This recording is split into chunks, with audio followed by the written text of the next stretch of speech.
Since we all set. Okay.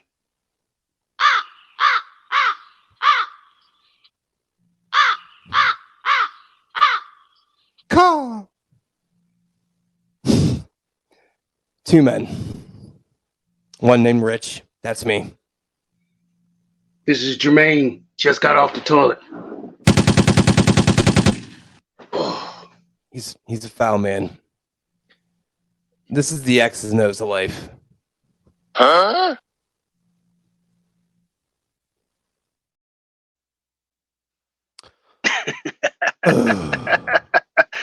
Oh man, this is crazy. All right, let me give a disclaimer. He has buttons now. So Oh man, and I'm gonna be a lot louder, so I gotta turn this down some. I don't want to be yelling at y'all, but I just got off the toilet, like I said. it's like this guy got his first car and he's like, guys, look what this thing can do. Oh my god. I'm driving around the city looking for places to parallel park. Right. Like I got one of those like automatic parallels, like, oh, let me see if I can squeeze in there. It's a nice feature though for cars. I've never seen it happen. I mean, I've seen like, on TV or something, but I've never Right. gotten in a car or witnessed anybody use it. So how does that work? I mean, like, how does it even know? Like, it really parallel parks your car. Yeah, I mean, I've never been privy to it. I've only seen the commercials, but I would Yeah, think yeah, yeah. it's all just sensors that's able to like, because it's kind of like how the whole, you have. Well, when you look and you got the screen in the front, and then it can tell you in the back you getting too close to the curb or to a car or something like that. Like, I imagine it would use that type of Yeah, then also like technology. the side the side view mirrors, how it has a little sensor on some cars where it knows that there's a car close to you. So Yeah. you probably put it in some kind of mode, and it's like, all right, I'm gonna do a thing. Bob can actually probably answer that. He'll guaranteed comment and tell me exactly what that is. So that'll be nice. Yeah, some type of engineering type of stuff. So, Yeah. but it's still, I mean, if you remember, I don't know if you missed out on the Jetsons cartoon, but that was one of the cartoons I grew up with, and a lot of that stuff in those cartoons, we really can do it now. I mean, as far as technology wise, like there's no flying cars. I mean, well, not in mass production, but a lot of the stuff in the little knickknacks and things, and even if you watch Back to the Future or Back to the Future 2, a lot of that stuff we really can do. I remember when I seen on the one Back to the Future, he was talking on the phone to somebody through the screen, and now that's like child's play. It's nothing. But back then it was wow. Can you imagine we ever got to a point where we could see each other while we talking? Were you the one that said, with the whole Marvel thing, and you were talking about something. I'm Yeah, like, yeah. and you're like, the Where I kids that grew said up that. with it Yep, are same yep, thing with the technology. It's like, well, yep. I'm the kids one that were that watching it, yeah. I ain't the only one that said that, but I did say on the pod that Yep. that's what's so amazing about watching these movies is, when we were kids, we looked at a two-dimensional object, which was a comic book, and it had just little bubbles, and I mean, it was drawn or whatever you illustrated very well and very detailed, but it's still two-dimensional. It's not moving. It's nothing. Now that you could see that on film, and they got enough special effects to do some of the powers that these, comic book heroes we grew up with, because it went from the comics to the cartoons. Now the cartoons was in motion, and but it was still a cartoon, and it wasn't even as pristine as these, Pixar cartoons, where it's like, a little bit of that '70s Rudolph mixed in with, the animation, the Rudolph with the claymation characters and stuff Right, like right. that. Um, so you mean the Pixar, like the Shreks and the movies nowadays. I mean, those some of those animations is just as good as the real, like, real life. They got it down to a science. But now to see that propelled into seeing a real human being on the screen, and you know powers and arrows and bolts of lightning coming out their hands. I mean, it's an amazing. Like it's like I said, the kids that grew up on that were little kids are now the older kids that have the ability to bring it to the screen, and that's why it's so successful.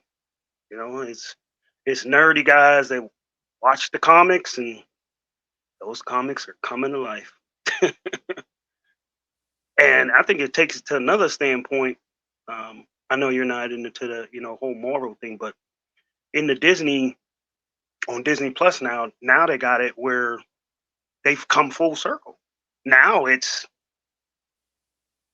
they've iconicized themselves so much in the movies that now they're bringing it back to the cartoon, and the cartoon look just as crispy and as fresh as the movie. So it's like those people that play those characters, they got to be happy, not only from even the villains, from a standpoint that going forward, the toys, the action figures, the books, everything's gonna look like that actor that played that person.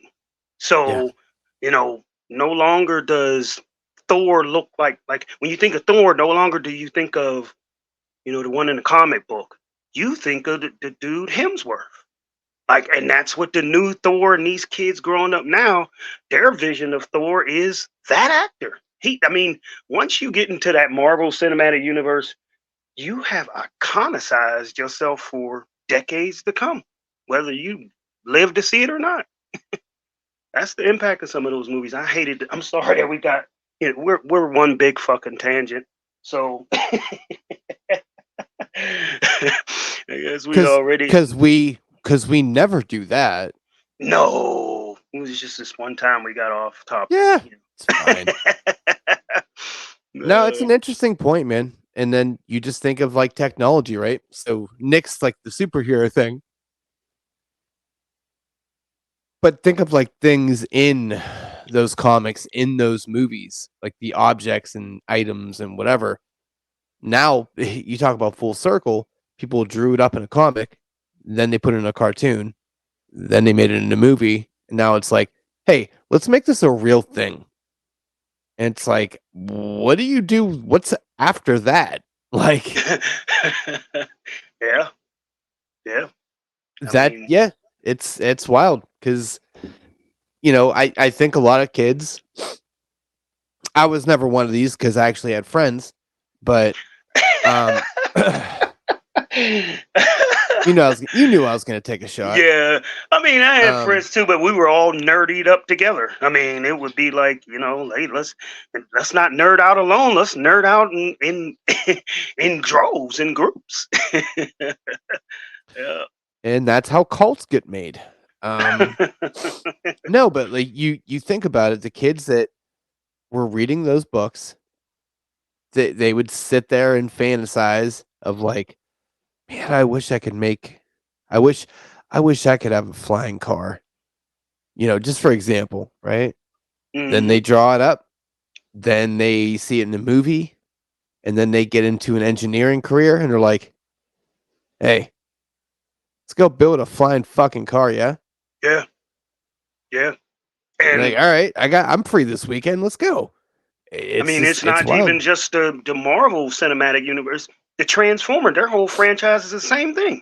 Transformers was a cartoon that came on Saturdays. That was my shit. I used to watch the fuck out of that. That was awesome. The thing that was so hard about the Transformers to me was when they would get into fights and they would throw them tapes out their chest, and the tape would turn into like a hawk or a dog or a wolf or something. I was like, man, that's pretty hard. And then I was skeptical when the first one they brought it to the movies, and I was just like, watch they butcher it, because they butchered Mortal Kombat. Like they certain games or certain cartoons to movie adaptation, it doesn't always go well. No, A lot of times it gets. I want to say the majority of the time it gets butchered, but every once in a while somebody hits home, and then they just overrun it into the ground. Like the Transformers franchises ran into the ground. Like after like the third one with Shia LaBeouf or whatever, however you say his name. After they got him out of it and start inserting Mark Wahlberg and all these other people, I stopped watching. I was like, I'm done with it. That's the problem with me, and I think that's where I really just dislike franchise movies, because sometimes the first one's a hitter, and it's like, oh, okay, cool, and that's like the worst thing that can happen. To have a little bit of success, because Okay. They're like, let's make 9 more. yeah. Like Why? the person that made the first Fast and Furious, did you? I bet you he didn't imagine it would be what it is today. Like I watched like maybe the first 2, and then when it got to that Tokyo Drift, tuned me off, and I never like I've just caught glimpses and clips here and there, and the people, the avid followers, I mean, they'll tell you they'll take it to the grave, they'll fight you for the shit. But I just lost interest after the second one. Like to me, a lot of times the original movie is probably the greatest one made. A lot of time the sequel falls flat on its face, but sometimes, in rare instances, the sequel can be better than the original. And if that happened, oh yeah, all hell's gonna break loose. Hold on. Where's my fucking pen? God damn it. Oh. Yeah. If somehow the sequel is better than the original, get ready for a franchise of 9 of them until you get tired of it. All right, hold on.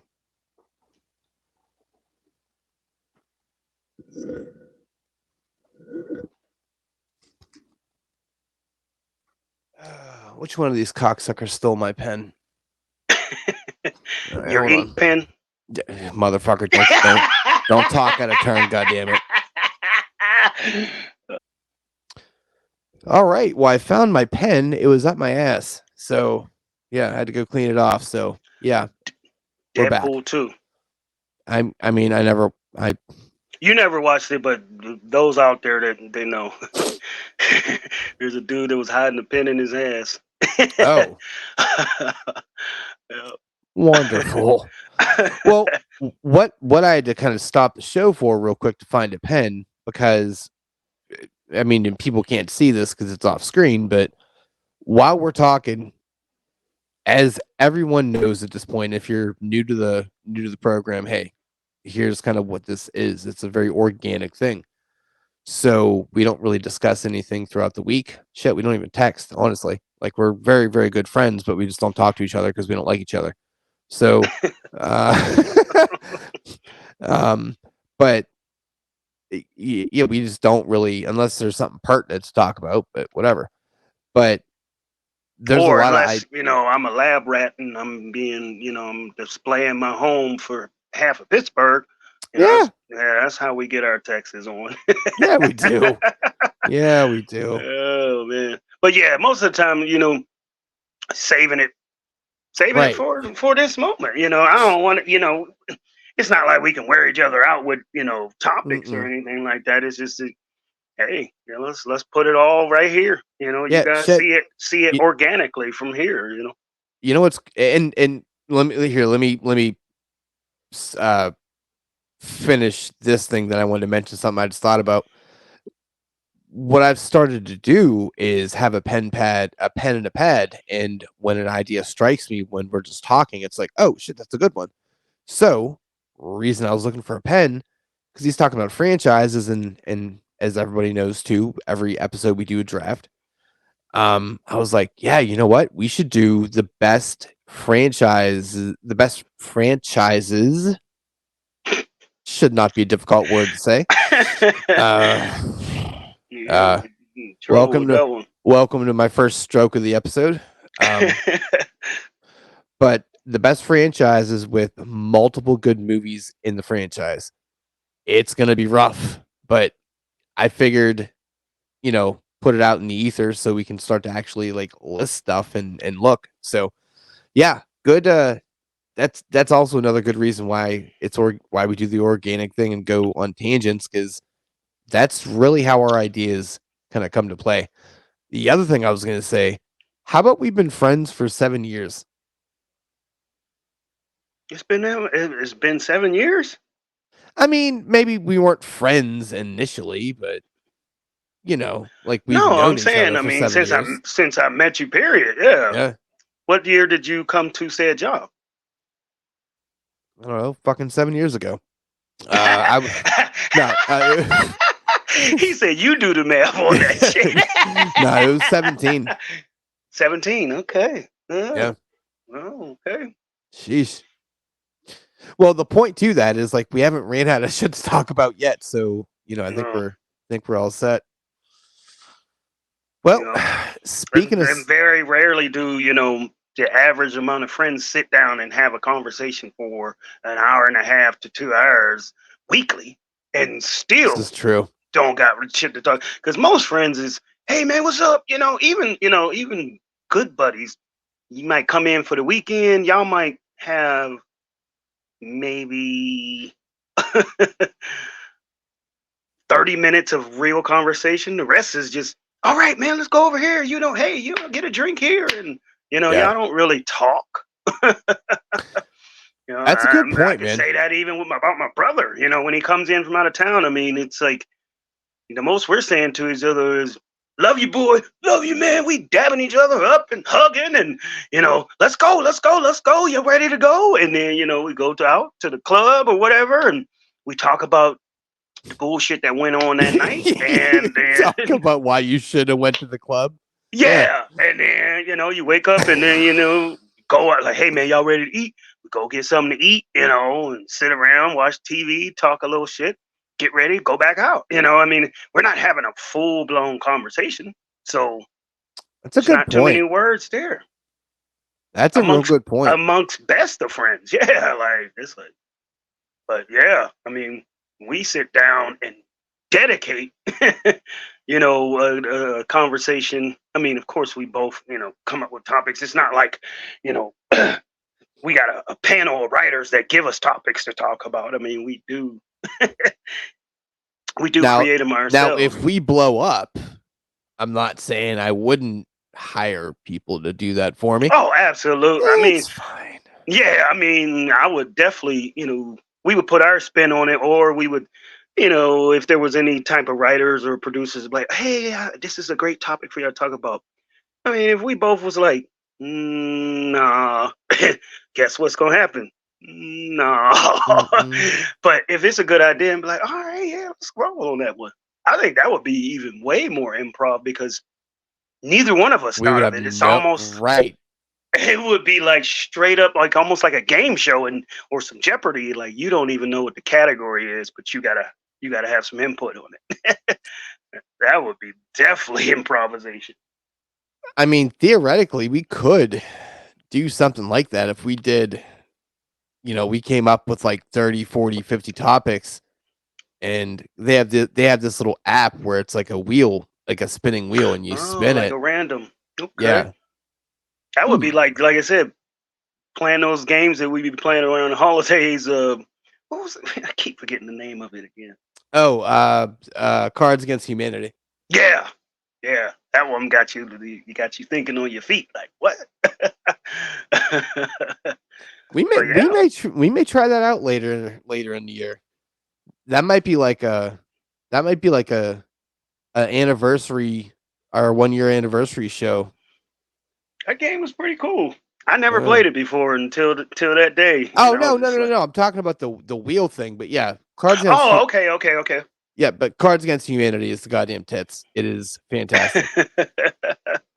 That was a funny game. Yeah, it's like kind of vulgar Mad Libs. Pretty much. Yeah. Yep. It's like, a game that makes you think on your feet and there's no censorship. There's no kid, no little babies you got to worry about and be PC. I mean, you can be like totally raw. Yep. Yeah. And that is up our alley. Yes. Raw yes, and is. uncut. So, we were going to do a certain draft, but this guy put the nix on it. He's like, we talk about cereal too much. I'm like, you must eat a lot of cereal. I don't at all, you anti-cereal motherfucker. I'm just saying, you done talked about so much cereal. You a All cereal killer. Shit. Oh, see, I need a rim shot. Fucking, that's a dad joke. All right. Yeah, it is. Yep. Uh, Where's the little? no, don't applaud that. That's as much laughs as that got right there. Yes. I'm gonna put this out in the ether, and whoever wants to comment it can comment on it. I was gonna do a cereal mascot battle royal to the death, kind of like just a fight to the death. As you And were saying it seemed like you got one mascot that you know is like you just can't wait to say who it is. motherfucker, I got 6 on deck. Let's go. So here's what I'm gonna do. Because I guess we've I don't remember the 2 cereal drafts. I think the one was like the best cereal, and the other one I don't know what the other one was. I don't know how the topic came up, but some reason I know we were drafting and rating cereals. Yeah. Definitely remember that. We should go outside. We should go outside more. I think it came from because I remember Tiff had found some Count Chocolate or something. It was on sale. Oh yeah. Yeah, and then we just turned that into a draft. I remember it. Yeah. Well, you guys let us know if you want to see a mascot battle cereal mascot battle royal to the death. My team versus punk motherfuckers team. That's another thing with that whole when you said spin the dial and we talk about subjects. If we got enough comments in here, then we wouldn't. We would take y'all comments and spin the dial. See. Whack ass subscribers not giving us comments, doing our job for us. What the fuck? He said doing our job for us. God, you sound like somebody at said company. All right. So here's what we got. This is the Would You Rather episode with the draft. The draft we are doing is the best actors. And this is something Jermaine has said he's wanted to do for like a month, but I'm like, well, now it's finally your month. See what I did there? Now we'll do what you want to do. Because I'm obligated. Yeah, I mean, actors and actresses. I mean, we're doing actresses. Yeah, I mean, you can throw some of them. I mean, well, see, when you said actor, I thought we were just going for the fellas. Well, I mean, there's some great actresses out there as well, but I don't know. Do we do a whole draft with just no actresses? That's what I was saying. Fuck them hoes. And to be honest, when I was listing my, I hate to say this, and sorry, be up in arms. I don't care. I still was gonna go pretty much all the fellas. So sorry. I don't. But I also don't watch movies. So or watch TV. Yeah, I mean, but still, I mean, the way I rate an actor or actress is He's fancy and shit.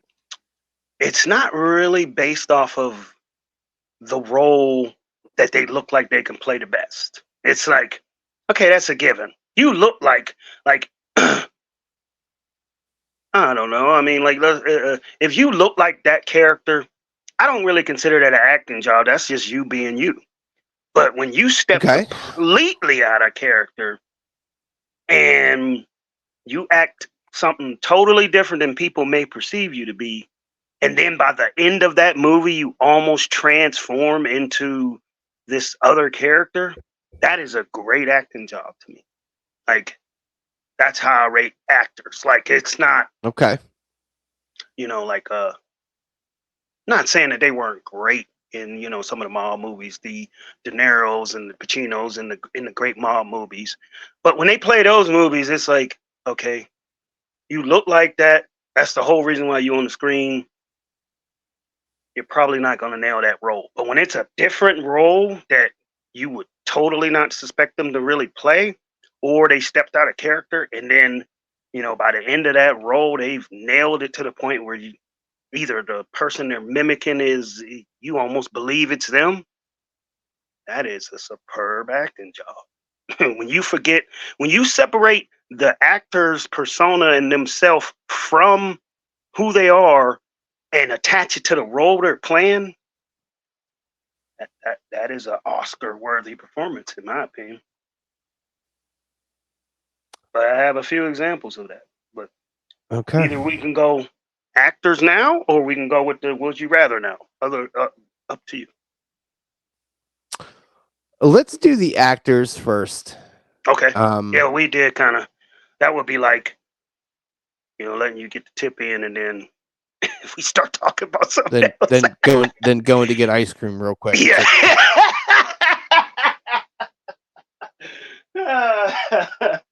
I didn't want Dairy Queen. What the fuck? I know I did just lead in with all of this, and then I was like, you know what? Let's not have sex. Yeah. Well, your draft. You start. All right. Let me write down my thing so I'm not going blank. Yeah. Good. Okay. I told you I was going to start with Samuel. Samuel L. has been playing in movies since maybe the early 80s. And Samuel L. is about 78 years old. The man looks like he's not a day over 55. And any role he play, he damn near crushes it. Like it's like he plays Nick Fury. You by the end of that Marvel Cinematic Universe, you think he's Nick Fury. Like I said, like I never would imagine Samuel to play that. By the end of Pulp Fiction, you thought he was Pitt, and he really worked for Marcellus Wallace. Like I mean, Samuel even got it down to. But I don't know if you've seen the movie, but the movie came out in the '90s. It was called Jungle Fever. You know what that is? Black and white relationships. Samuel L. played a crackhead in that movie, and he played it to the notes. I mean, he was dancing for his mom. She was like, "Do the dance for me, baby." He was acting just like a crackhead. Like, I mean, this dude can nail anything at any point. I mean, he's one of the greatest. I mean, and on top of that, he's played Shaft. I didn't really get into the Shafts, but everybody that watches those movies loves those. Samuel is legendary, man. This really is. I mean, he was definitely on the list, so that's cool. Which I mean, I knew. I mean, it's fine. So I'm gonna go Denzel. Yes. Because literally everything that guy does is perfect. And I remember Denzel way back before he got famous. Like I'm talking like Spike Lee Denzel, where these movies came out 90s, like same time that Different World and the Cosby Show and stuff like that. And it was these Spike Lee joints, and Spike Lee had these movies, and that's one thing I say about Spike Lee. He supports the same actors until their careers skyrocket. He did it with Denzel. He even made himself a character in Hollywood. He put Wesley Snipes on. Spike Lee put a lot of people on that's famous today. So yeah, Denzel, young Denzel, or Denzel even in the movie Glory, where he was a Civil War soldier. Just Denzel done played in so many movies, man, and like you said, I mean he's pretty good at it. Almost, I mean, I can't even recall any movie where he was shitty in. Like I can't say, what Denzel really didn't bring it in that movie. I think he kind of. I think at this point he is absolutely. He calls his shots. He's like, I'm not doing that. I'm not doing that movie. Sorry, this doesn't. And he's another one that, Denzel, certain roles, like even in this new Equalizer he got out, Denzel don't look like he's over 55, maybe 60. Yeah, how old is Denzel's he? up there too. I think Denzel might be like 72 or something like that. These Really? motherfuckers are in there. Samuel L. is Jesus. 78. This man is almost 80 years old and he's still doing action flicks. Like, are you serious? Wow, yo. Yeah, it's pretty wild. Okay. All right. Good. All right. Now I'm gonna name an actor that a lot of people don't know the name of, and I really didn't know the name of, but you know who I'm talking about. And he's been in countless amount of movies. The man's name is Vincent D'Onofrio. I don't really. Oh, that's the guy that. Yeah, that's the guy that played Gomer Pyle in Full Metal Jacket. and he's played on in The fucking Cell. SVU or some shit. Yeah, he played in The Cell. He played on Law and Order. Yeah. Excellent. And just recently, he played in the MCU in Marvel's universe. He's playing as Kingpin in the comics. This dude is like, he's one of those dudes that he transforms himself into whatever character he's playing. And this dude's been around forever. Like he, You know what's funny? You brought, and when I was thinking about my list, and I mean, I don't know. I mean, he's done other movies, but the R. Lee Emery. You talking about the sergeant from Full Metal Jacket? Oh man, legendary. That's another one. Yeah, yeah, yeah. But I don't know what else he has done. I know he has a. I mean, he's gone now, but he's no longer living. You sure about that? Pretty sure. Hold on. I think he's still alive. I mean, this dude. Now he's another one that he personified what he was, which was a military colonel in most of his movies. But some movies he did step out of that. Well, like he was that. He actually was like in real life. Yeah. Yeah. Yeah. He did. Yeah. He died in 18. Oh, okay. Mhm. Okay. Yeah. Now, besides that, I know he played in Texas Chainsaw, those murder horror movies. Oh yeah. Yeah, he was excellent in those. Funny as hell. Like those are some. There's like he had funny scenes that. Remember we talked about stuff that ain't supposed to be funny, but it is funny. Yeah. That's a classic example. Some of the shit he used to say in those movies. Yeah, that dude is legendary as well. Yeah. But it's interesting pick. Yeah, the D'Onofrio, like, I just was like, and that's, I'm not gonna even lie. Not saying that he's the sole reason why I wanted this topic, but when the topic popped in my head of greatest actors, I was watching something that he had put out. Like I was watching there's a show on Disney Plus called Echo, and it's like like fight scene. Like I said, he was playing Kingpin, and I'm like, dang, they got him playing Kingpin, and he was playing it, and I was like, dang, he nailing this role. And then I was like, some great actors that they can just, you could tell them to turn into a stink bug. By the end of that damn movie, Yeah. you're going to be like, man, that motherfucker a little stink bug.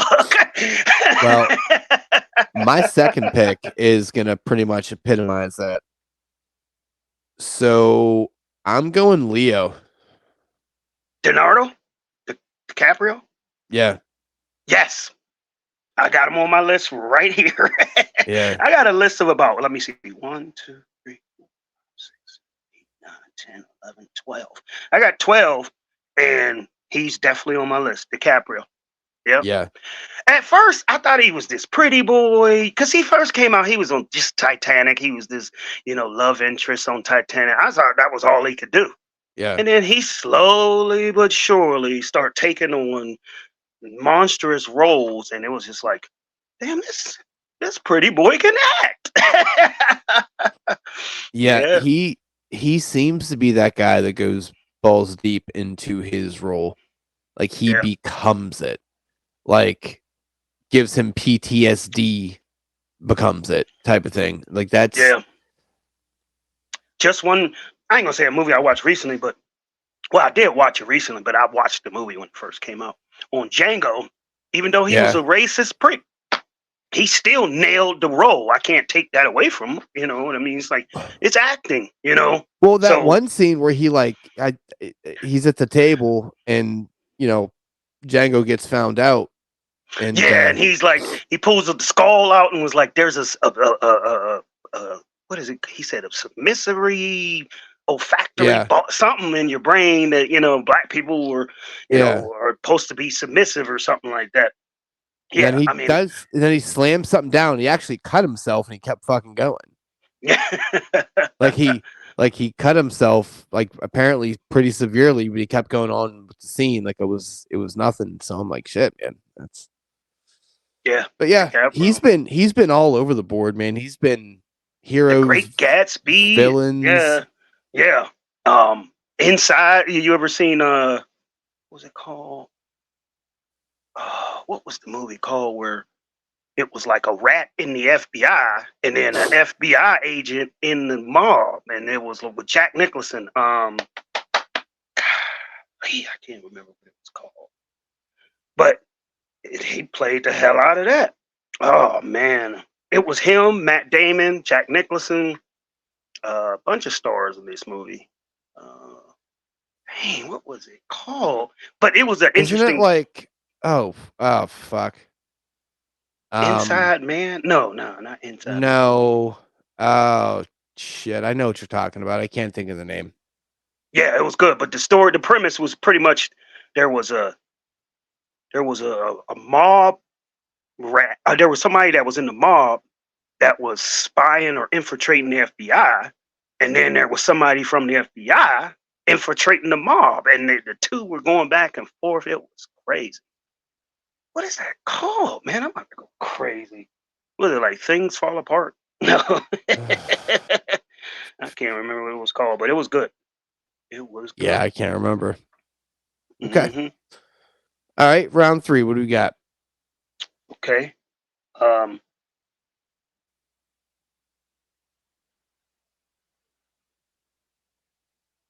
I can't.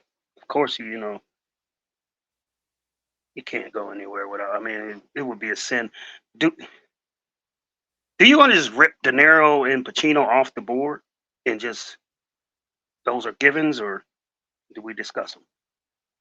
Like, can one of us claim like that's like you almost gotta just like I mean, those are like controlled substances or something like those are like givens. Like you don't even have to choose that. Yeah, we can just yeah. I mean, because realistically, if you pick Pacino, I'm going to pick De Niro, and vice versa. Yeah. So, Another I thing, mean, been around forever. yeah, I mean, plays the hell out of their roles. but they're super typecasted. That's the problem. I think that's why they're not. That's what it's called when, Yeah. like you said, typecast. Like when you're playing the role that you are expected to play. Yeah. Yeah. You know, I mean, you can go that same route with the two most famous, action heroes with Stallone and Schwarzenegger. Yeah. You might as well just rip them off the board too. right? You're not going to see fucking Schwarzenegger fucking standing in on the Notebook and shit. Yeah. Yeah. I just missed the part. Like, fucking Yeah. like, yeah. Yeah, it's kind of one of those things where I mean, I just appreciate the aggressiveness of them, if I do have a niche kind of movie, it's going to be mob movies. It's what gets my dick hard. So, Yeah. and they are, as you said, staples in said atmosphere. So, yeah, I mean, it's kind of let's rip them off the board. Yeah. I'm not digging too much deeper, but I'm not gonna say Joe anything. Pesci. I got him there, but I got him on my Silly list. motherfucker. No, I got him on my list, but that wasn't who I was going. I was going after somebody that I don't know. It seemed like they don't get enough credit, or they've been around so long and been acting so much it seems like they just don't get enough credit. Travolta, to me, John Travolta can turn himself into anything since the 70s. I mean, like, he's another one that was in Pulp Fiction. By the end of Yeah. that movie, didn't you think that was his character? That was his role. The reason why I bring him up is I just recently watched a movie on Prime. It was called Gotti. So it was like him playing as John Gotti. And by the damn end of that movie, yo, I was like, Travolta's John Gotti. Like, he killed it. Like, I mean, if you get a chance, go on Prime Video and watch. It's called Gotti, and it's got motherfucking John Travolta on it, and he nails it. And it's like Travolta's been playing, and this dude went from a dancing machine in the 70s to, if you ever seen the movie Face Off, he's a detective shooting. I mean, this dude can adapt to anything. I fucking love Face Off, and I shouldn't, but I love it. Yeah, me too. Me too. him and what was his name? Nah, what is his name? Why do I call him Kevin Bacon? No, it's Nick Cage. Cage. Yeah. And those gold nines. Oh man, yeah. Face Off is a hell of a movie. But he could play that. He could play Swordfish. I mean, Travolta is a great actor. I just Okay, don't think let's he get be enough honest. credit. There's only one reason anyone remembers Swordfish. Let's be honest. Oh, see, I'm not a super tits man, but it was something eye opening. It was like, is Halle really? Yeah, it's Halle Berry. It don't matter. And you could tell, and she felt awkward. It was an awkward scene. The way she even did it was awkward. Like it didn't seem natural to me. Like it was just like it wasn't. she's sitting up there and she's reading a book and she's like, huh? And you could tell she was nervous as hell. She couldn't wait to put that shit back up to her, to cover that shit back up. And everyone was very happy that back then there was pause options and it was pause, and then you ever hit pause and then you hit play, like a slow play, and it's like slow motion pause. Oh. Yeah, I had one of those. I don't know if I had it on my no, not VHS. It was like, when you get those VHS DVD combinations. Remember those was on the market for a while? Yeah, I think I had one of those. And that was when DVDs had came out real popular. But on the DVD, you could press pause, and then you can hit slight go forward, and it would be in slow motion. You don't know how many shots. You see somebody, and you just see a shadow. You got the whole living room, motherfuckers is looking upside down like they can see something. Like, man, oh, she got on purple panties. It's like, man, you can't see all that. But yeah, man, Travolta, I just don't think he get enough credit. It's like when you think of top actors, greatest actors have been around forever. I don't think he don't bang and pop in people's mind quick enough to me. I'm here to give him his flowers. Yeah, no, I get it. Oh.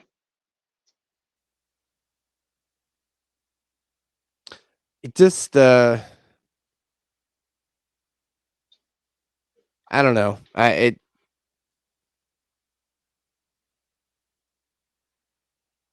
He just seems very awkward. Yeah. You think so? Yeah. All right. So I'm gonna go with an old man that has had a bunch of, credentials and things like that, but I feel like he definitely needs to be mentioned. Good old Jumpin' Jack Nicholson over here. Yeah. Jumpin' Jack has been we knew immediately he was crazy right out the gates on The Shining. Yeah. I mean, he nailed that role right out in the 70s. He killed that. Yeah. So everybody knew how crazy it was right then and there.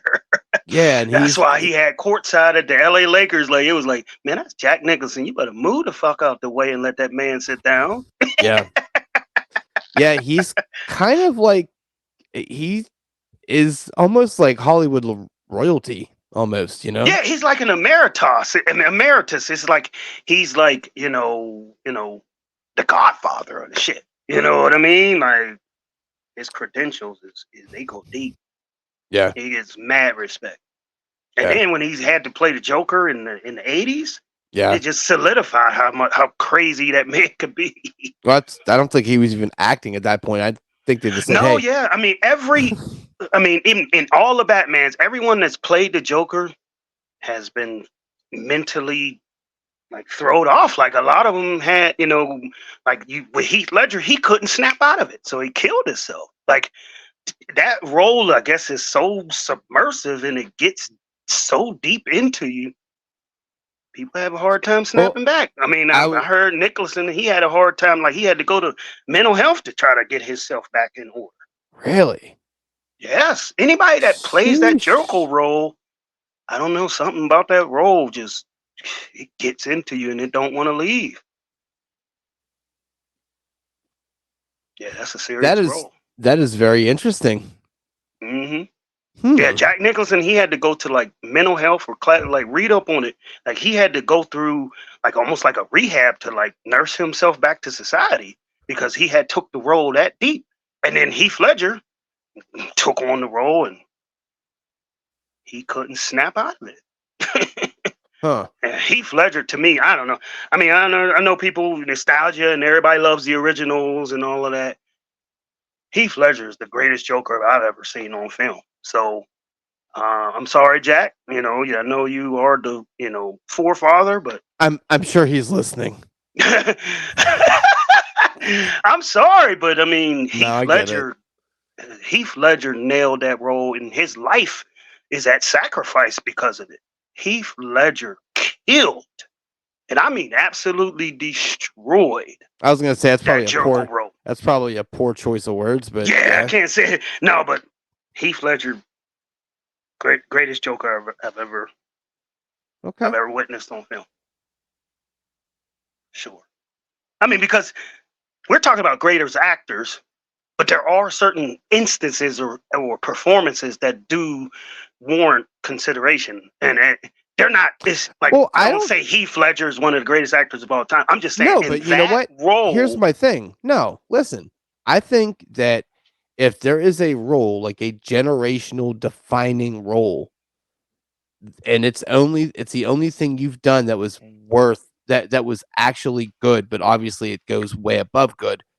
I think that can propel you into that stratosphere of being in that elite company.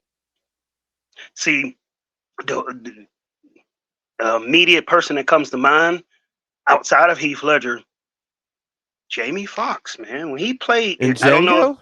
No, in Oh. Ray. When he played In Ray Charles, Okay. Yeah. by the All right. end of that movie, and the way he was standing and the mannerisms and how he was moving, my mind had transformed into thinking Jamie Foxx was Ray Charles. Like, and he won an Oscar behind it. I mean, like I said, those are Oscar-worthy performance. Most of the Oscar-worthy performances, sometimes the Oscars come from movies you never heard of, and you're Right. like, where the hell did this?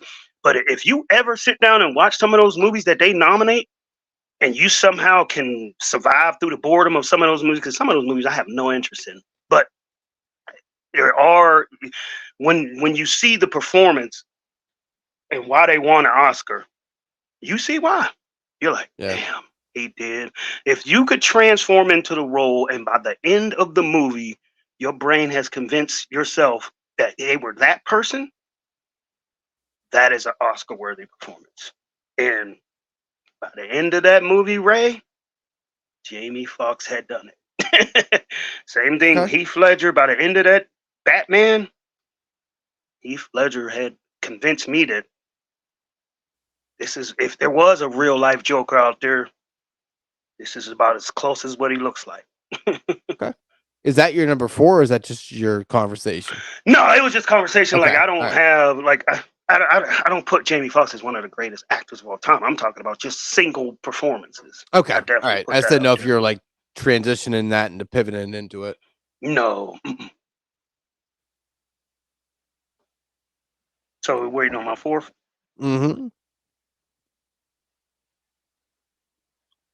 A lot of people ain't gonna like this fourth pick. Recency bias. Even though he slapped the people at the Oscars. Will Smith turned Really? himself into a pretty good actor. I mean, to come from a goofy singing songs and rapping and goofy rap to the Fresh Prince to finally hitting the screen. Will Smith is one of those people that command an audience, man. He's a good actor to me. Oh, I just think he's such a cornball. I know you don't like him, but it's just hey. Just a cornball. Like he was telling dad jokes when he was 16. Like, get the fuck out of here, man. I was saying, I mean, But I get it though. Like his body of work is, you know, blockbuster kind of movies, and it's like, all right, well, yeah, maybe I'm reaching too much with the greatest actors of all time because I don't have a performance where he nailed a role where I'm like, you know, I know he tried to play that concussion doctor or whatever. I wasn't convinced. But he just got a blockbuster feel to him. yeah, he's a big name. He's a family friendly name. So would you put him and Tom Cruise in the same area? I would put him and Tom Hanks in the same area. You said Tom.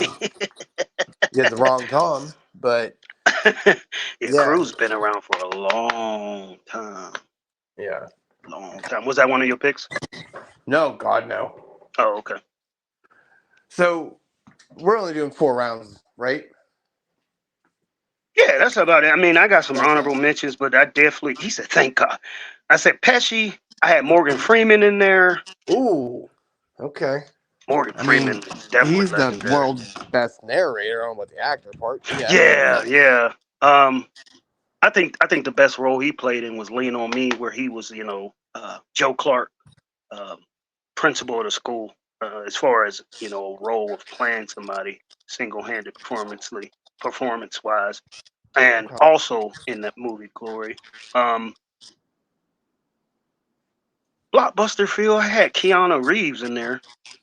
Yeah, I thought about him, but he's such a fucking terrible actor. Yeah, and I did have Pesci, because Pesci can turn from a gangster to a damn kid's play toy. This dude can go from the villain on Goodfellas to the goofy motherfucker in Home Alone. So yeah, you gotta throw him in there. Even the main actor from, well, he doesn't have a big body of work, but the main actor from Full Metal Jacket, that Matthew Modine dude, okay, pretty good. He's a pretty good actor. I mean, he's playing in the Stranger Things show on Netflix, but that's all I had, man. I didn't. No, we got to do some actresses. I mean, actresses. I got to throw Angela Bassett in there. So let me get my 4th pick here real quick. Oh, okay. I thought you was done. I thought you said you was tired of it. So my final pick is going to be Daniel Day-Lewis. Oh, the one that played in the one movie where he was mining oil or whatever. You ever seen that? What's that? There Will Be Blood, I think. Yeah, I think something. And he was like, "I've abandoned my child," and he went crazy. And then there's fucking him in Gangs of New York. He's always just like the fucking terrible villain. Yeah. I do have a few honorable mentions though too. Let's see. I don't know his name. He is the German fella in Django. The doctor. Forget his name. Oh, okay. I don't know his name. You seen him in a lot of movies besides Django? Yeah, he's in I mean, he was in Inglourious Bastards as well. See, that's Tarantino, right? Yeah, I mean, like Tarantino, like I said, you see the same thing that Tarantino does with his actors, where he put them in different. Spike Lee did. Spike Lee did, yeah. Like he just keep recycling his actors until they blow, till they get big. I mean, Yeah. it's kind of low hanging fruit, but I think we would be remiss to not say Brad Pitt, Yeah. Kevin Spacey. I mean, he's kind of typecasted, but he just Typecast. Yeah. but Brad Pitt a little bit too. I mean, like, have you really seen Brad step way out of the pretty boy, type of role? yeah, seven. Troy. Oh, okay. That's about Fight it. Club. Fight Club, yeah. Yeah, I gotta mention a couple people from Tombstone. Kurt Russell, Val Kilmer. Okay. Yeah. Somebody has killed me if I didn't. Especially Val Kilmer would be a single performance, mainly as Doc Holliday. Right, because he hasn't done fuck all else. Yeah, I mean, he played in Heat with De Niro and all that, but he was just an extra. But Doc Holliday, he nailed. I ain't never even heard of a Doc Holliday. I heard of Wide Earth, but I never heard of a Doc Holliday. And after that movie, I was like, You know what? I think the an real show was underrated Doc Holliday. I think an underrated actor is Edward Norton. Edward Norton played Fight Club, yeah, and then he played in American History X. One of those Credible Hawks. Ed Norton. Yeah. Any All right. actresses? Anybody that you can say that? All right, let me go on Pornhub real quick. Let me see. Like I said, I gotta go. I gotta go. Angela Bassett. I gotta go. Viola Davis because she nails some of them roles. I'll even go Jamie Lee Curtis. Yeah. Okay. Fair. She's fucking old as shit doing horror movies. Yeah. And she been doing them since the '70s, before I was born. Right. So, yeah. I feel like super sexist, and I feel like a piece of shit because of it. And I'm not trying to be. I'm just like, I didn't put the thought into it because like you said, when you brought it to the table, I just thought we were going male actor, like waiter and waitress. Yeah. So, and for a non-movie watcher, for the most part, it's definitely a struggle. So don't take my head off here, comment people. Mm-hmm. Yeah, that's it. Yeah. Oof. I know it's a woman actress out there that I'm missing. Sandra Bullock is like real tight cast. Yeah.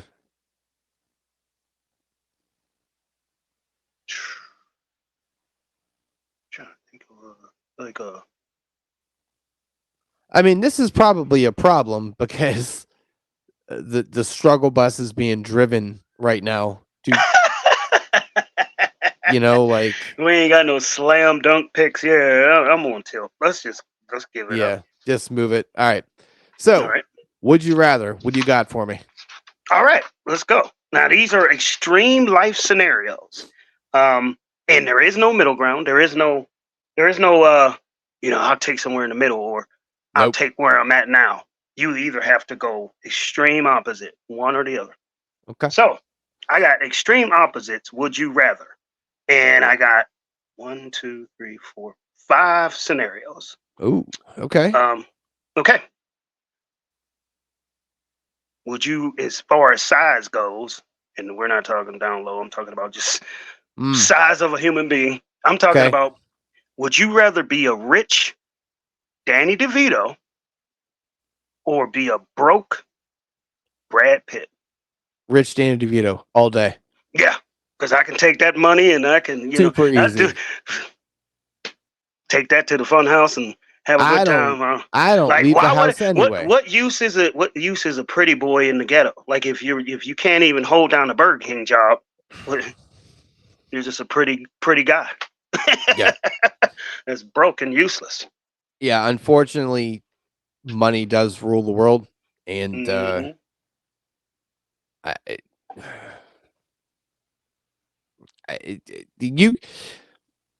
you can be as pretty as you want to, but if you don't have anything in your pocket, you're not But getting. you got women out there that will, take care of a dude that, they deem pretty. And you got guys that do the same thing. A pretty, First of a all, female. guys are idiots. First of all, you can't lump us together there because we are a stupid creature. We are driven by our dicks. So,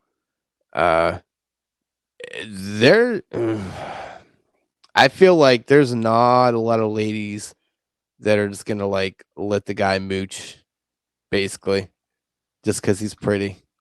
Like that'll get old real quick. But by the end, the damage is done. They're already in their pants. And then it's like, okay, I fell for this pretty guy, this high school hunk, Meanwhile, this high school hunk can't even, take an order at Burger King. So, and you only remain pretty for so long, eventually it takes its toll Right. because Father Time is undefeated. So, Yeah. um, Well, unless you're fucking Sam Jackson. Shit. yeah, 78. Okay, so let's take this down to the intelligence path. Okay. Would you um would you rather be a rich dummy or somebody that can think on their own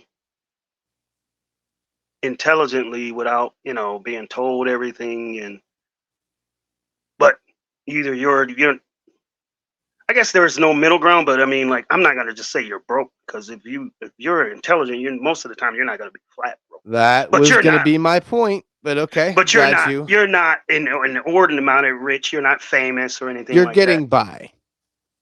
that. So, would you sacrifice your intelligence No. for the money? No. Yeah, I'm kind of the same way, man. I mean, like, there's a lot of things that I'm not, Because here's the thing. happy with myself about. But as far as intelligence, I'm not gonna sacrifice my intelligence for It's almost not even that, anything. dude. It's not even that. Check this out. You're a rich dummy. You know what you're gonna do? You're gonna blow your money. And you ain't gonna be rich. You're just gonna be dumb. So Dumb as a sack of I- hammers. yeah, right. Like I would rather just be mediocre but brilliant. Because I feel like at least with that, there is always that opportunity for the dam or the levee to break. And you're like, Yeah. oh, there it is.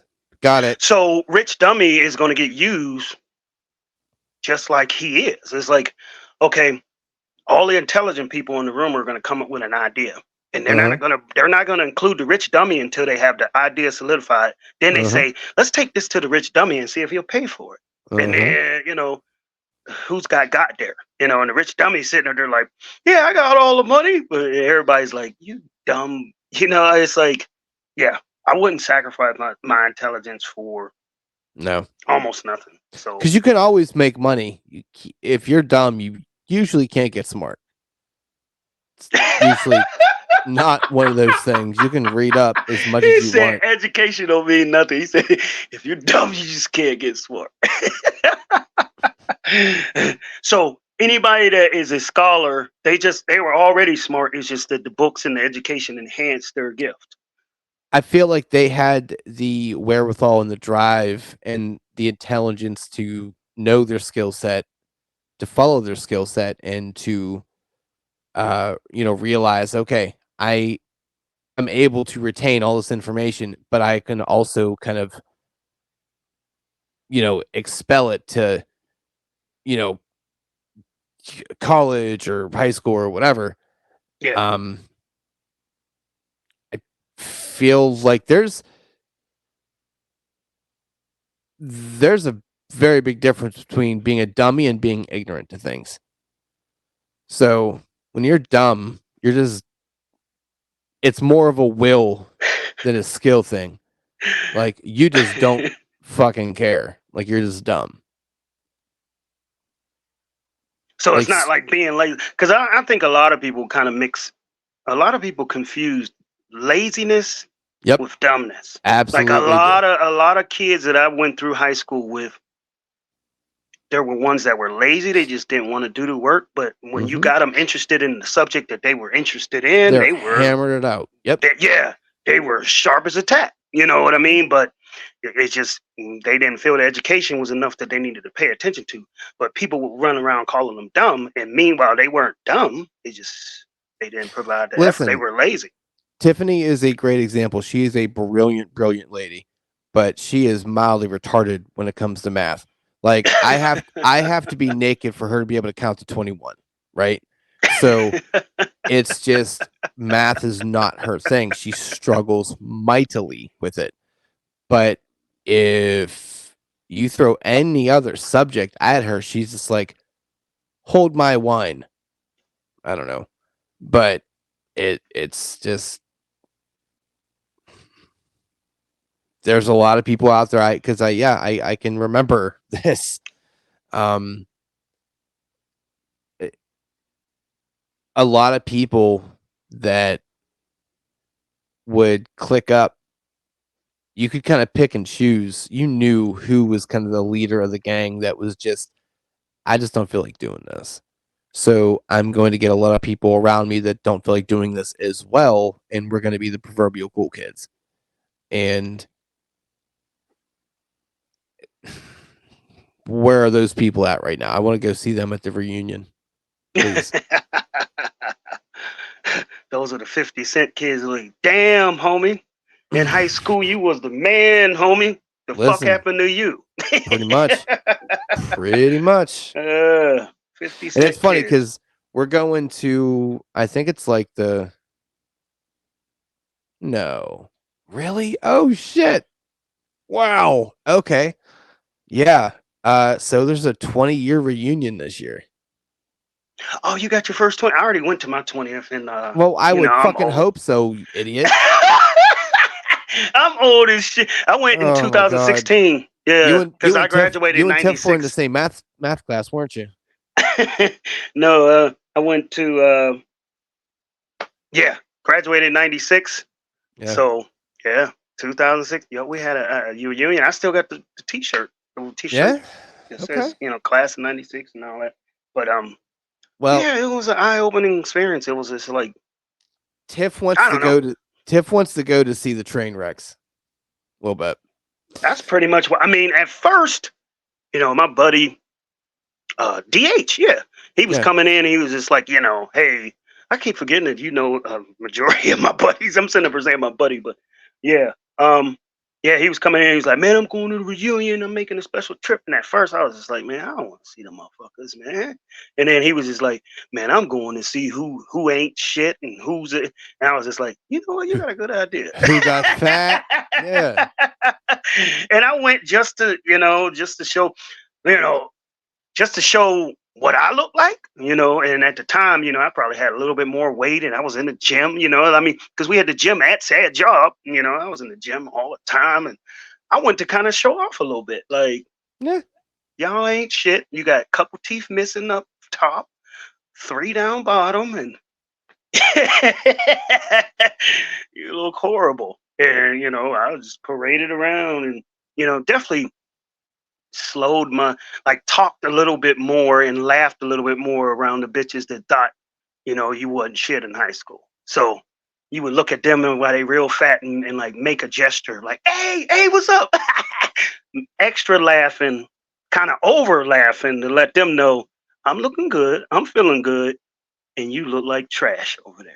I'm about to put you out on the sidewalk on Tuesdays for the motherfuckers to come get you. Because it feels super mean spirited, but it's also like, who doesn't like the look of an accident? It's like, who doesn't rubberneck on the highway? They're like, oh shit, someone dead. He said rubberneck. Mm-hmm. Okay, let me take number 3. Health. So, would you be a rich handicap? Paralyzed from the waist down, or you value your health, your being able to walk and just move normally. No amount of money would with Sway. Look, what do you remember the draft like 3 months ago where we went over The sight. if you yeah, and my thing I could not lose was my legs. Or like the I don't know. I it was some kind of limb. It wasn't the senses. It was another one. But whatever, fine. Yeah, no, fuck that. See, I was this is one where I'm in the middle. It's like, really? okay, if I can at least feel my dick, I got enough money to, to have a good time. But if I can't feel nothing from the waist down, yeah, I don't know. There's no point in it. It's like, Right, because what are you gonna spend your money on? Fucking chrome out your fucking wheelchair? Like, yeah. put fucking 22s that spin when you stop? Like, the fuck are you doing? Like, oh yeah, Yeah, I that got would this be new, the I pain got in the- this, I got this new wheelchair and I got fucking Spreewells on it. Like, what? What are you doing? Oh, fuck that. Yeah, I mean, if I can feel my lower extremities, but I'm just happen to be paralyzed or something like that, I might consider it because, money, like you said, money, money talks a lot. But It does. I mean, me but walking around healthy, broke as shit, I've already lived that life. I'm gonna say like let me go get you a mirror. I was about to say, I mean, I've already lived that life, so I mean, I'm not satisfied. I'm not happy with it. So yeah, but I'll be a rich. you want to be a rich cripple? Yeah. It depends on what extremities I can feel. It really does. Yeah. I'm in the I mean, middle right now. I'm gonna say you're absolutely wheelchair bound. So waist down, you're just fucking a waste of time. That's what you got. But you got all the money in the world. But here's the thing: you can't. See, the money ain't. You can't. From there. That's the thing. Like that's where I think you need to adjust that because that needs to. If you're saying extreme, and if you're saying you're broke but you're fully healthy and you have no autoimmune diseases, nothing that's going to take you out. Other I'm than just saying that there's a persona that comes with being handicapped. It's just like even if you were sitting in that wheelchair and you could feel everything, just the approach of you approaching somebody and going out to dinner, you're and just immediately pitied. You're immediately like pitied. the way people perceive you. It's like, do you really want to take on that perception, no matter how normal you might be? It doesn't matter. You're looked at as a black sheep. You're like, oh. But how different is that from Danny DeVito and Brad Pitt, though?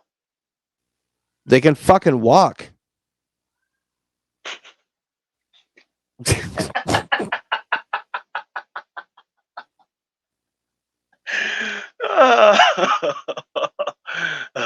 So you no, don't here's DeVito or that one I don't know his name, the one midget guy from the Game of Thrones. What is his name? Damn. But yeah, would you be him? Peter Dinklage. Yeah, would you be him? I mean, you paid. I mean, there's a certain amount of pity that goes into people that look down on Danny or look down on that midget. Well, anyone over 4 foot is looking down on those motherfuckers. So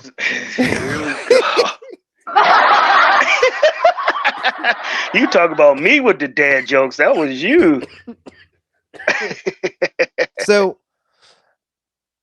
it's a different type of when you're in a wheelchair, you're looked as an invalid. Like you were literally like you can't do anything. Like I mean, there's women or any type of mate that will totally just disregard you, not even try to get to know you because, like you said, it's instant pity. It's instant. I could never. I mean, without even getting to know you, like you might be one of the greatest minds. You might be one of the funniest. Most sociably, listen, talented people, but they won't even give you the time of day to get in the door because what they look at you and see. I love Tiff to the moon and back, but I'll tell you absolutely this. If I met her and she was in a wheelchair, I'd be like, you better wheel your ass the fuck away from me. No. Damn. No.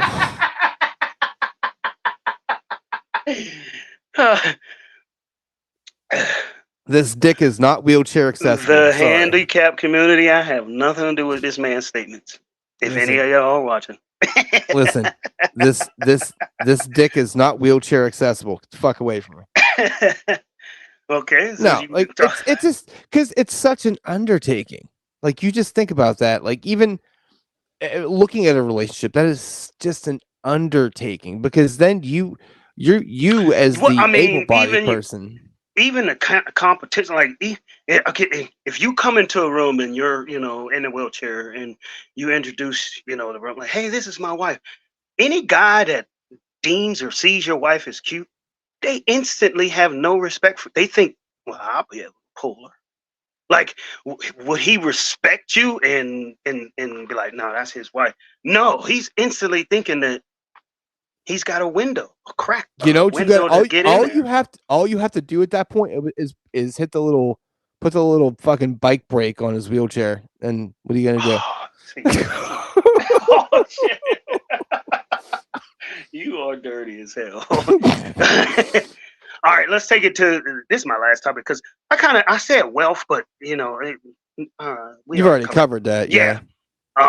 Sexually, and this is men and women. So I would like to fuck a lady. no, I'm talking about Oh. from a women's standpoint. I'm not a lady. Do you want? And I know you probably gonna like this term.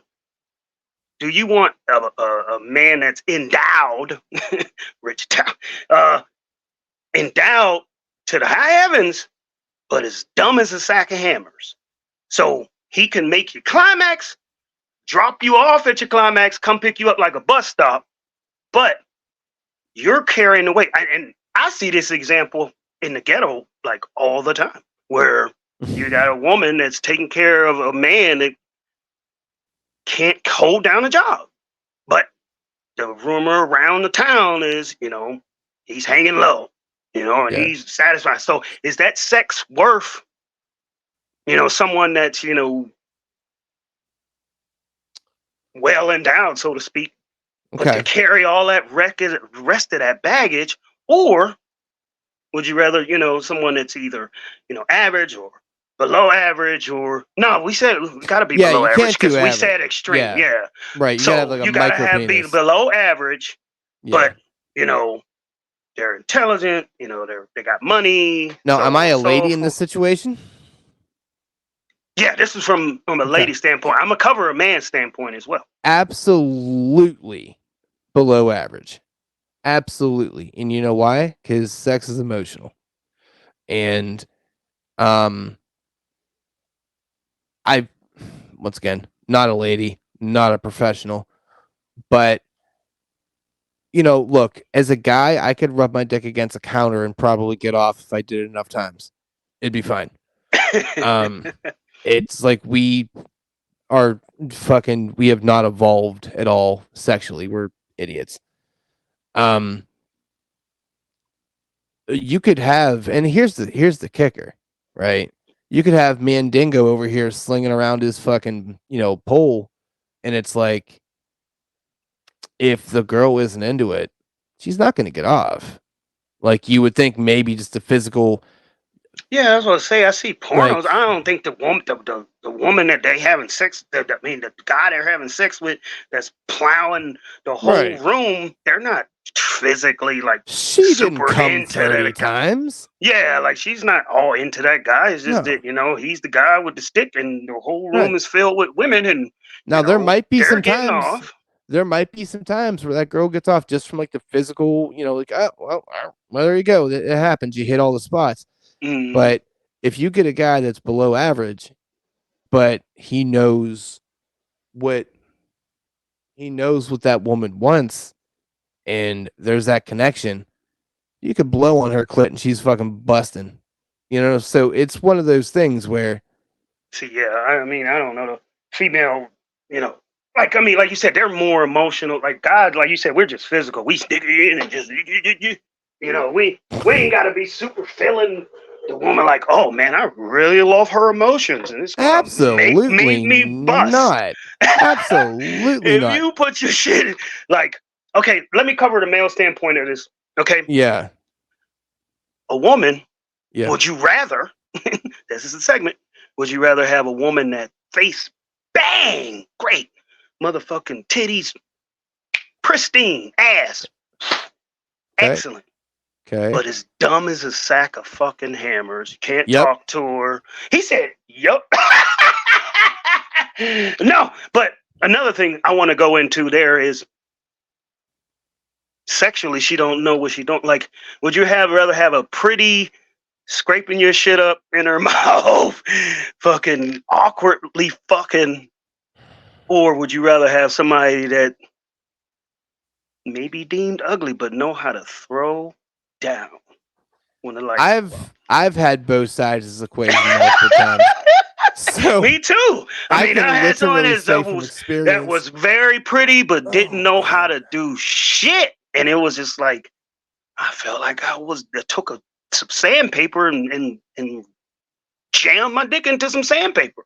So it was just like, what is? Look, I'll just skip the topping. I'll just go right to the dessert. Like we'll just. I don't need topped off. We'll just. I'll go. I'll close no sloppy toppy. Yeah, no, I'm just gonna close my eyes and aim for the wet spot. So,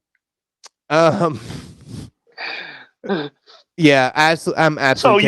you want a beautiful trophy I'm- girl that I'm can't taking do shit. I'm taking the dime idiot. Absolutely, every time.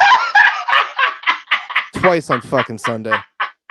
See, like you said, the scenario in there kind of is different between a man and woman because a lot of men, they work up and get up enough income that they can support a woman. You know what I mean? Like, Yeah, and because those we're guys supposed are to be the dumb. breadwinners or whatever. But yeah, guys are naturally gonna be like, you know what? I do make enough money, and I know I am supporting her, but here's my trophy girl. Because But guys from the are woman's standpoint, like a woman taking care of a man, and all he can do is provide her is a fuck lay here and right. there. I mean, like that's another one of those scenarios where it's not fair, but it just looks Here's different. the thing. It's a double standard. Here's the thing. Guys, successful guys are inherently insecure.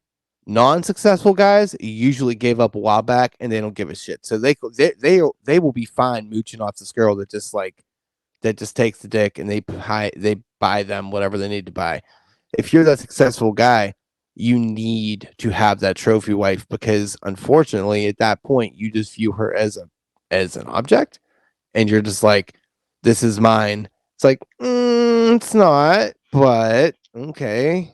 And yeah, but yeah, 1,000,000,000%. Because at the end of the day, I don't need you to do much anyway, to be honest. Like, I just need you to be here. And you don't even need to be fully in the door. You could just have a fucking leg up. I'll figure that shit out. But yeah, not. And that's once again, that's that thing. It's not emotional for us. We're like, ooh, look, titty, bum, like that's Yeah, because I mean, you figure two guys don't get around, or a group of guys don't gather around the water cooler and talk about a ugly broad that can get them off and suck and fuck them all they want. Like guys want to show other guys, look at my trophy. Like this is what I got. right. It's almost like a sign of accomplishment. It's a symbol of accomplishment or success. So Yeah, you don't fucking send the pictures out of that 4 that you fucking banged at the party. He said that bore. Like you're just kind of like yeah, fucking which one? I don't fucking remember. I was super drunk, but in the back of your head you're like, I hope nobody finds out because Jesus Christ, I'm not sure what species she was. No, but I mean, seriously, there's a lot of relationships that go down that I see in high school. Like I said, a lot of that at that reunion. A lot of sad rumors of such and such, and look at them now, and so on and so forth. And I mean, honestly, I'm excited to go because I feel bad saying this, but I get to walk in there. I'm like, yes, this is Tiff. Oh, what is she doing? Some fucking 6-figure shit. I don't know, but He said he gonna say it nonchalantly, like, "Oh, just 6 figures. That's about I it." don't know. Like all I know, like I was walking. This is what it's gonna be like. I don't know. All I know is she's fucked up our tax bracket. So I don't know. Oh man. But it is weird though because Awesome. right, pretty much. And she's excited, but I'm a little like, damn man, like I don't know, like because she was like, yeah, you're probably gonna be in the top tier of the success stories when we go there. I'm like, that's not a flex, man. That school sucks. That is not as impressive as you think of a statement as that was. But now that I thought about it, it's like, well, I mean, no, I'm not uber successful, but I have a long tenured job. Um, we have everything we could possibly want and or need. For all intents and purposes, I'm a 3 times over entrepreneur. So I feel like that's not really a bad resume, yeah? No, it's not.